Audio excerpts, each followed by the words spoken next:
Chapter 3 human reproduction में हम लोग क्या पढ़ लिए थे, इसके क्लास में पढ़ लिए थे oogenesis। ठीक है, रिप्रोडक्शन चैप्टर में 3 स्टेप होते हैं। पहला होता है प्री फर्टिलाइजेशन इवेंट, फर्टिलाइजेशन, फिर पोस्ट फर्टिलाइजेशन। ठीक है, प्री फर्टिलाइजेशन में क्या होता है, गैमेटोजेनेसिस देखा जाता है, जो हम लोग कंप्लीट कर चुके हैं। ठीक है, अब आया क्या नेक्स्ट स्टेप, नहीं पता। अब आता है फर्टिलाइजेशन, फिर उसके बाद आएगा पोस्ट फर्टिलाइजेशन। ठीक है, तो अब एक बीच का एक स्टेप आ रहा है जिसको बोलते हैं boundary of pre fertilization and fertilization. उसके बीच का एक बाउंड्री है, वो फीमेल से रिलेटेड है, इसलिए मैं उसको बताना चाहूँगा। चैप्टर में है मेंस्ट्रुअल साइकिल। ठीक है, इस चैप्टर में दिया हुआ मेंस्ट्रुअल साइकिल टॉपिक है, काफ़ी डिटेल में तुम्हारे बुक में दिया है, इसलिए हमको काफ़ी डिटेल में पढ़ाना भी पड़ेगा इसको। ठीक है,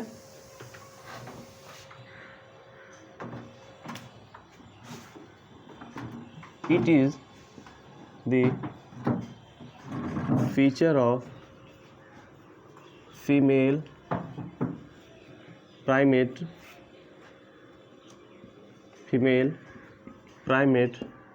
like ape, monkey,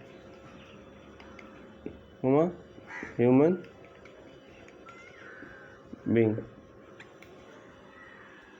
It is क्या बोलो, it is the feature of female primate like ape, monkey, human being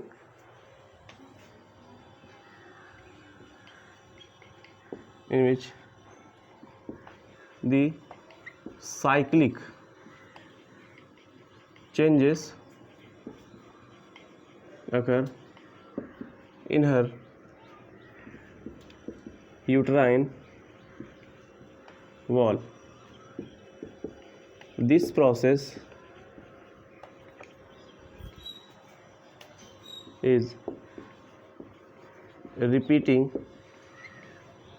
again next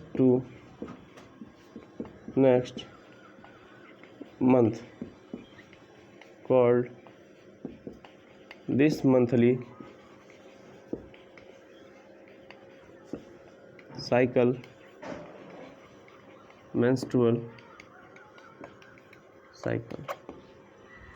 ये रहा लंबा चौड़ा डिफिनेशन, लेकिन इसमें पूरा बता दियो। ठीक है, कह रहा है it is the feature of female primate.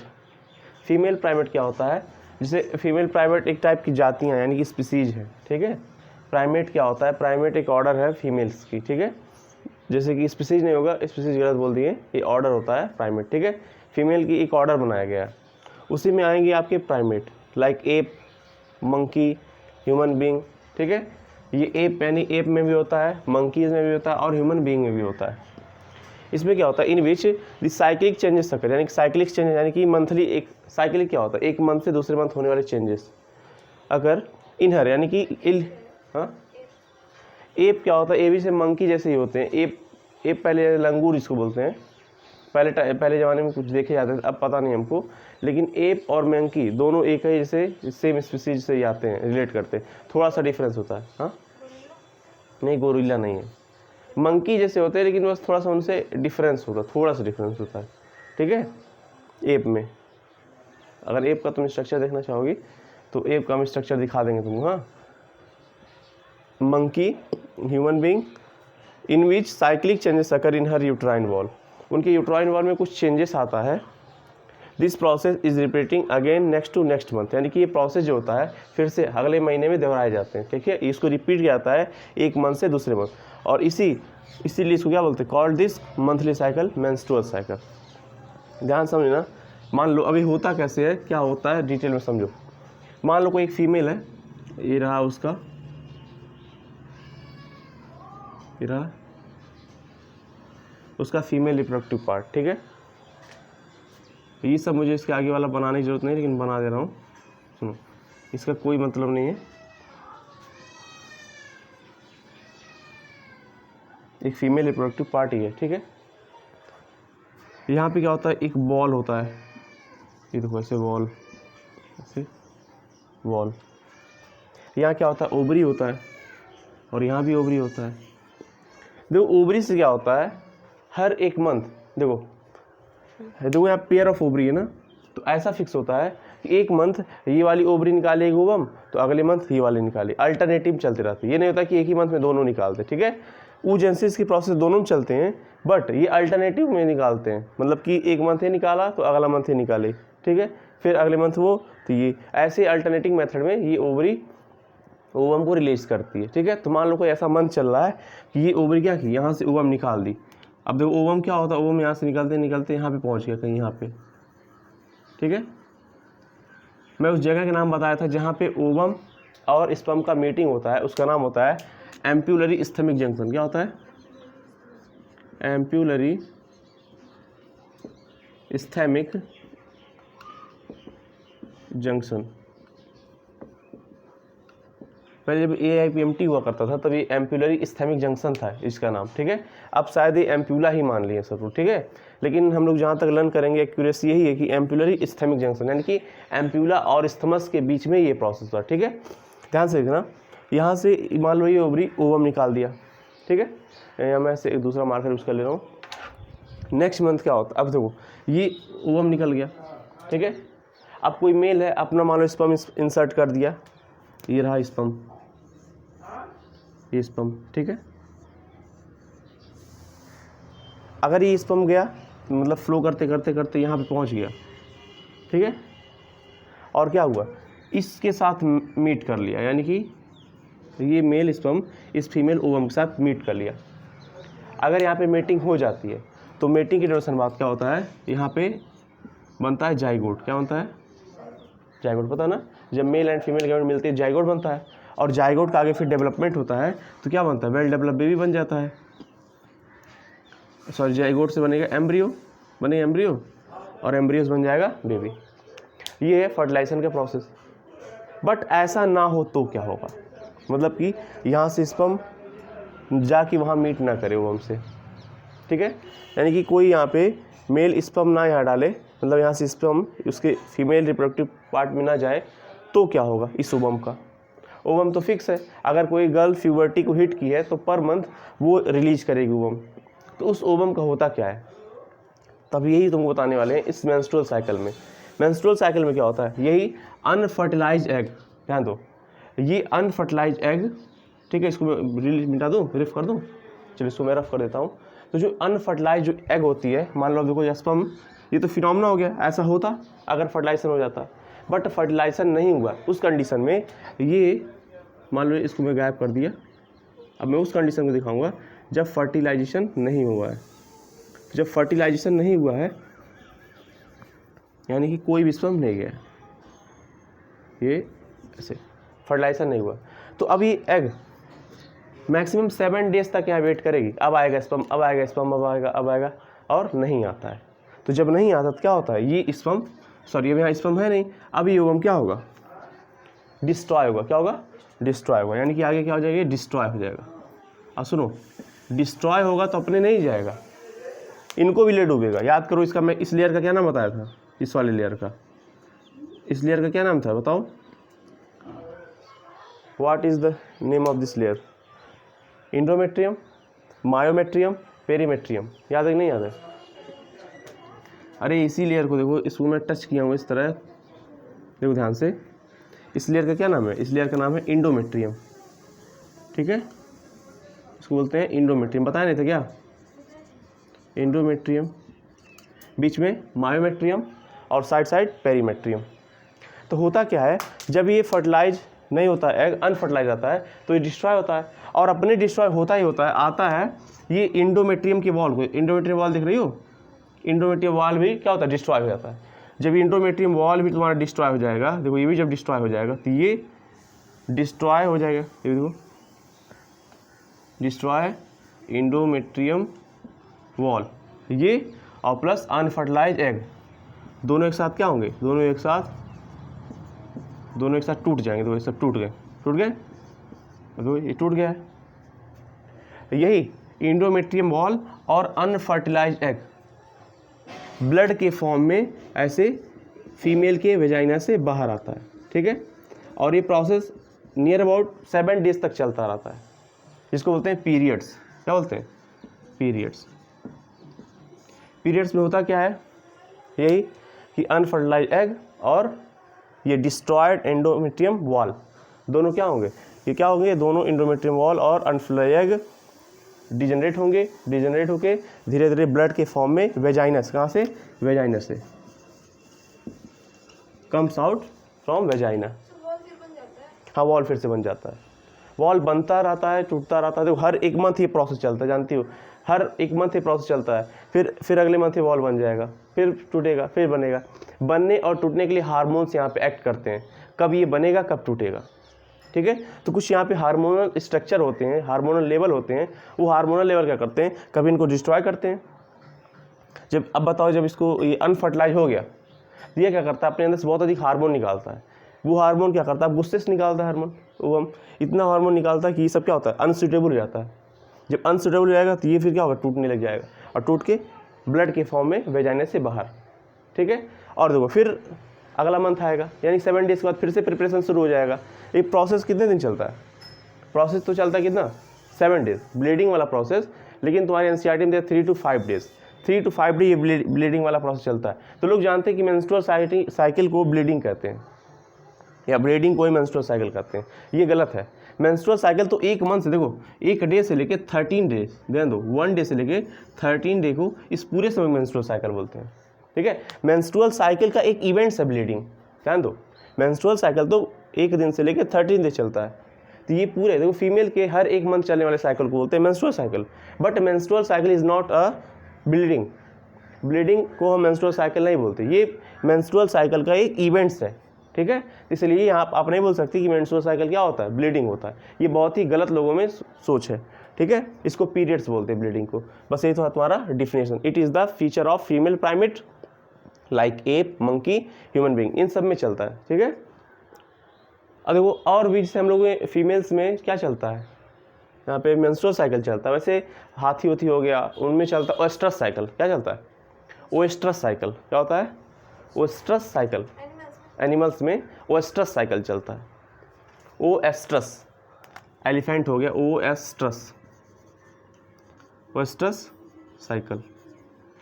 जैसे एलिफेंट हो गया, एलिफेंट में ओएस्ट्रस साइकिल चलता है, ठीक है। तो ये रहा तुम्हारा मेंस्ट्रुअल साइकिल, और इसके बारे में तुम समझ गए होगे। काफ़ी डिटेलिंग करवाना है मुझे, लेकिन हार्मोनल लेवल में काफ़ी डिटेलिंग करवाऊंगा, ठीक है। ये था। अभी हुआ कैसे, मैं उसका एक ओवरव्यू दिखाऊंगा, मतलब कि कैसे ये हो पाया है, ठीक है। तो पहले आप इसका काम करिए, अपने कॉपी में नोट करिए इतना फिनोमेना, ठीक है। फिर मैं ओवरव्यू दूंगा कि कैसे हो पाता है ये।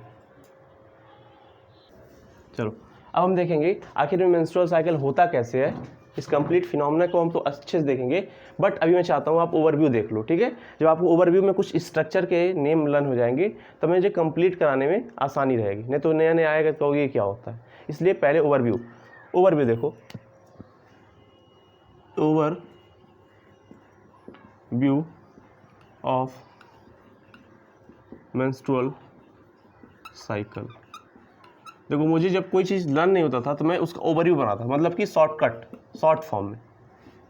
जब उसका शॉर्ट फॉर्म बना लेता था तो इजीली लर्न हो जाता था, हर एक पॉइंट लर्न हो जाता था, एक एक पॉइंट लर्न होगा, एक एक लाइन लर्न हो जाता था। बस उसका क्या ओवरव्यू बना लो। देखो सबसे पहले आप जानते होगी कि किसी ह्यूमन का माइंड है तो उसके अंदर एक जरूर एक स्ट्रक्चर पाया था, इसको बोलते हैं हाइपोथैलेमस। पता है हाइपोथैलेमस? नहीं पता है? ये पार्ट होता है तुम्हारे एक ब्रेन का, ठीक है। आओ चलो, अब तुमको क्लास 11 पढ़ी नहीं हो ह्यूमन कोऑर्डिनेशन वाला, कोई बात नहीं, नहीं पढ़ी, बस तुम एक्सेप्ट कर लो तुम्हारे माइंड का क्या है, पार्ट है, तुम्हारे ब्रेन का एक पार्ट है, क्या, hypothalamus. I am not clear about this. Gland जो होगा वो आगे आएगा, ठीक है। हाइपोथैलेमस का काम होता है एक हार्मोन निकालना, उसको बोलते हैं GnRH। क्या होता है? GnRH।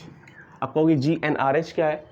इसका फुल फॉर्म होता है गोनाडोट्रोपिन रिलीजिंग हार्मोन। क्या होता है?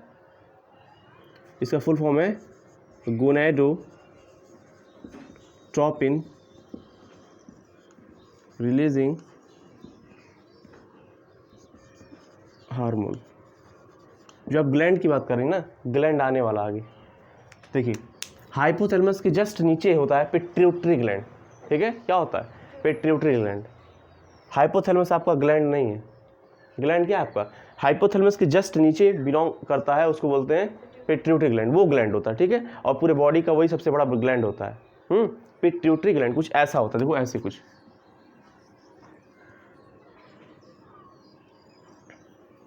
ठीक है, इसको बोलते हैं पिट्यूटरी ग्लैंड। ठीक है, आ गया। चलो, इसको बनाने की जरूरत नहीं था मुझे, लेकिन तुमको बता दिया हूँ, ऐसे होता है तुम्हारा पिट्यूटरी ग्लैंड। ये हार्मोन जो GnRH, इसको बोलते हैं गोनाडोट्रोपिन हार्मोन, हाइपोथैलेमस से रिलीज हुआ, कहाँ जाएगा? अभी जाएगा पिट्यूटरी ग्लैंड के पास। किसके पास जाएगा? Pituitary gland. Pituitary gland. जब ये GnRH पिट्यूटरी ग्लैंड के ऊपर एक्ट करेगा तो पिट्यूटरी ग्लैंड भी शांत नहीं रहेगी, ये भी क्या देगी? ये भी देगी आपको हार्मोन्स। कौन सा हार्मोन देगी? आइए पढ़ते हैं। तो ये हार्मोन निकालेगी अपने अंदर से, उसको बोलते हैं LH। क्या बोलते हैं?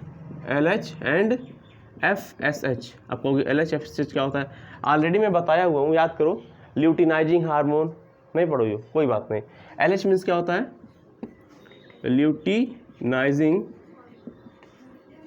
हार्मोन। एंड FSH मतलब क्या होता है? Follicle stimulating hormone. ठीक है, आ रहा है? पिट्यूटरी ग्लैंड क्या निकालेगा? LH and FSH।